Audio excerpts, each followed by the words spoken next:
यस्तो मान्छे जसको आफ्नै सुन्दरता छ, विशेषता छ, जसले दुखेको मनहरूलाई सान्त्वना र साहसको मलम पट्टीले खुसी अनि सन्तुष्ट पार्न सक्छ, जसको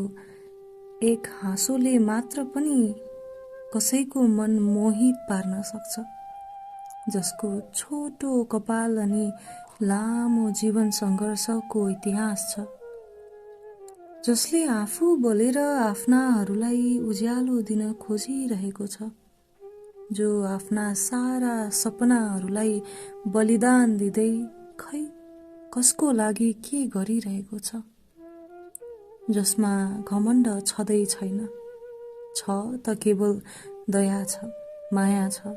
आफ्नोपन छ। अझ बढी ऊ अरूभन्दा बिल्कुलै फरक छ, लगनशील छ, साहसी छ, जसको आफ्नै उद्देश्य छ,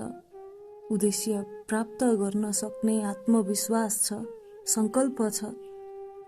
जोसँग घण्टौं घण्टा गफ गरे पनि अपुग हुन्छ। यस्तो प्रिय मान्छेको लागि केही लेख्न खोज्दा कोही कहाँ केही नलेखी बस्न सक्छ र?